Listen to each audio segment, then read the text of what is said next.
Bwana Yesu asifiwe. Haleluya, haleluya, mtumishi wa Mungu.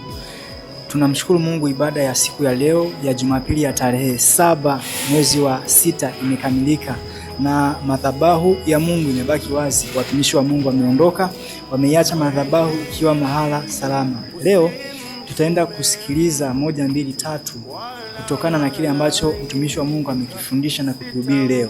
Tunataka tujue watu wamejifunza nini, watu wamepata nini kutokana na kile ambacho mtumishi wa Mungu amekihubiri kanisani. Ungana nasi, fuatana nasi. Bwana Yesu asifiwe, mtumishi wa Mungu unayetutazama. Leo ni siku ya Jumapili ya tarehe 7 mwezi wa 6. Tunamshukuru Mungu, tumekamilisha ibada na maandalizi yalifanyika vizuri na ibada imefanyika vizuri kwa neema na mkono wa Mungu. Leo nipo na watumishi wa Mungu. Sasa tunatamani tujue au tujifunze kutoka kwao. Wao binafsi wamepata nini na wamejifunza nini kutokana na ibada ya siku ya leo. Tutaanza na utambulisho kwanza. Mtumishi wa Mungu, Bwana Yesu asifiwe. Amina. Mtumishi wa Mungu, tunaomba kufahamu unaitwa nani? Moses Daniel ndo la kwangu jina. Yes. Okay, hongera sana kwa kumaliza ibada ya siku ya leo na mtumishi wa Mungu amefundisha vitu vingi hasa kwenye kichwa cha somo la siku ya leo. Na wewe binafsi ni kitu gani ambacho umejifunza kutokana na kichwa cha somo ya leo ambacho unatamani watu wengine wakijue na ambao hawajafika pia waweze kujua? Okay, kwanza nianze kwa kumshukuru Mungu sana kwa sababu imekuwa ni ibada ya baraka, imekuwa ni ibada nzuri sana. Kitu ambacho tumejifunza ambacho mtumishi wa Mungu amekizungumzia leo, alisema kwamba uko wapi na unatakiwa kuwa wapi. Ni maneno mawili lakini ukiyaelewa yana msaada mkubwa sana, kwamba uko wapi na unatakiwa kuwa wapi.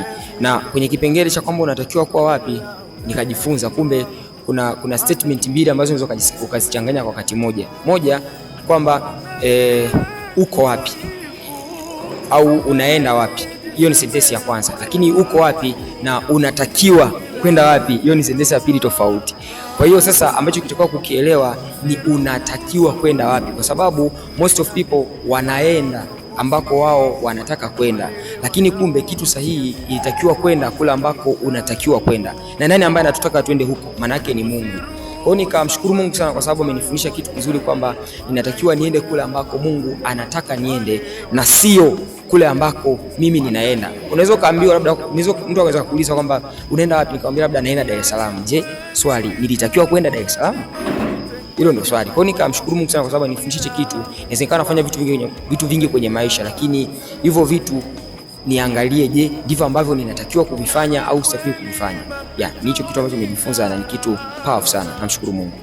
Okay, asante sana. Kwa mara ya mwisho kabisa, swali la mwisho, mtumishi wa Mungu, nini mtazamo wako juu ya ibada ya siku ya leo, na katika mtazamo wako unawaambia nini watu ambao wanakutazama leo kutokana na ibada ya siku ya leo au kutokana na kile ambacho umejifunza kutoka kwenye ibada ya siku ya leo na neno la siku ya leo? Okay, kama nilivyoanza kusema ni ibada ya baraka sana, na kwa mtu ambaye unanitazama, kitu ambacho naweza kusema, jitahidi sana kumjua Mungu na ili kusudi ajue mapenzi ya Mungu kwenye maisha yako. Alafu ukishajua mapenzi ya Mungu kwenye maisha yako, hakikisha unaujua mpango wa Mungu kwenye maisha yako. Kitu kimoja ambacho mtumishi wa Mungu alisisitiza sana, unatakiwa kukaa kwenye sehemu ya maombi. Utakuwa ni mtu wa maombi sana. Na moja ya kitu ambacho kinafanya watu wanakuwa ni wakubwa sana kwenye ulimwengu huu ni moja ya hivyo vitu, ni vitu ambavyo unavifanya ukiwa asilini. Yaani ukiwa kwenye sehemu yako ya siri, ukiwa kwenye chumba chako cha siri, nini unafanya? Hicho kifanya ukitoka huko nje ndio kinafanya uonekane mkubwa ama uonekane wa kawaida. Kwa hiyo kaa sana kwenye maombi, kwa sababu kwenye maombi ndiko ambako unamsikia Mungu. Mungu atakuelekeza nenda wapi, usiende wapi, ufanye nini, usifanye nini. Kwa hiyo Mungu akubariki. Kaa karibu na Mungu, kwa ni mtu wa maombi, kusudi wewe unaisikia sauti ya Mungu, ujue maelekezo ya Mungu ili uende kule ambako unatakiwa kwenda. Mungu akubariki sana. Amen. Asante sana mtumishi wa Mungu Mr. Moses Daniel.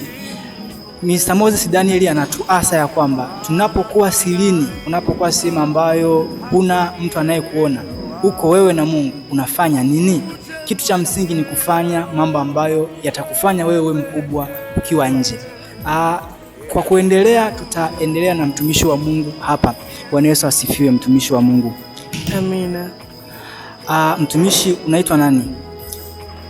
Langu jina ninaitwa Ruth Godlive Limo, ni mwanafunzi wa hapa University of Dodoma, College of Science, ninasoma Information Technology, Business Analyst. Okay, asante sana.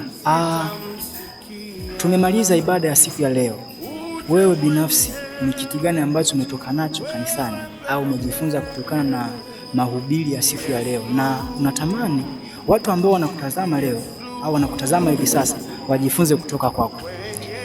Cha kwanza namshukuru Mungu kabisa, nimejifunza vingi, hususan tukiendana na kichwa cha somo la leo linasema uko wapi na unatakiwa kwenda wapi. Ni mengi nimejifunza na ni sawasawa ametukumbusha sisi ambao tuko tunaendelea na masomo na ambao wanakaribia kumaliza. Naona labda kwa mtazamo wangu limewakita sana wale wanaotakiwa kumaliza watambue kuwa sasa wako university, lakini baada ya miezi miwili hii yaliyobaki wanatakiwa kwenda wapi, wajitathmini safari yao ya miaka 3, ya miaka 4, ya miaka 5. Je, wanapokwenda ni sehemu sahihi? Ni je, Mungu ndo aliowaongoza au ni miemko yao au ni tamaduni zao au ni watu wao karibu ndio wanaosukuma mahali pa kwenda? Hivyo nimejifunza vingi na ninamshukuru Mungu kwa wakati huu. Kwa mimi hapa ambapo nilipo, ninasema asante kwa kuwa amenikumbusha kuwa ninapokuwa hapa ninapaswa kuomba kwa juhudi, napaswa kumtafuta uso wake kwa juhudi ili yeye anionyeshe ni wapi yeye anatamani mimi niende, sio niende kwa ajili ya akili zangu binafsi.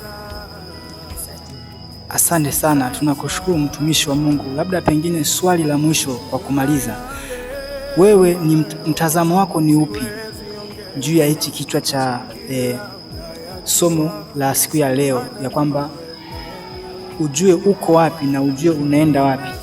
Ni kitu gani cha msingi ambacho unamwachia mtazamaji leo? Okay, kitu cha msingi kabisa ninachomwachia mtazamaji, cha kwanza, usimkatie Mungu tamaa. Mungu hakatiwi tamaa kabisa, kwa sababu Mungu ukiwa naye karibu, yeye ndo anaweza kukuonyesha je, mahali ulipo ni sehemu sahihi au si sahihi. Maana unaweza ukawa sehemu ukajiona wewe uko sahihi, akati kwa mapenzi ya Mungu sio sehemu sahihi, au unawaza utakwenda sehemu fulani kwako ukapaona ni sehemu sahihi, kumbe mapenzi ya Mungu hayatamani wewe kwenda mahali pale. Hivyo ninawapasa watu wa Mungu tumtafute uso wa Mungu, tusimkatie Mungu tamaa, na tuamini kuwa Mungu ana mahali pa kutupeleka. Kama yeye alitupeleka duniani, basi ana purpose na sisi, ana lengo maalum na kusudi maalum la kutupeleka pale ambapo yeye anataka kwenda. Ukienda mahali ambapo Mungu anataka kwenda, hakika hautoacha kufanikiwa, utafanikiwa na kuzaa sana. Sawa sana neno lake pale linaposema Yohana 15:19-16, si nyinyi mlionichagua bali ni mimi niliowachagua, ili nyie mkiomba lolote kwa jina langu, kwa Baba yangu atawapa nyie. Kwa hiyo kwa sababu Mungu alituchagua saa kwanza, tukienda mahali yeye anatamani kwenda, hakika tutazaa na tutazaa sana na matunda yatakaa milele. Amen. Asante. Tunawashukuru sana watumishi wa Mungu, lakini mtumishi wa Mungu hasa ametuachia mambo makubwa mawili. Kitu cha kwanza, usimkatie Mungu tamaa na usitamani kuacha uso wa Mungu, kwa sababu yeye ndiye anayejua anakotupeleka. Na kama unajua unakoelekea, basi amini ya kwamba matunda yako mbele, kwa sababu Mungu ndiye ameamua wewe uelekee huko. Asante sana, Mungu akubariki. Endelea kutufuatilia.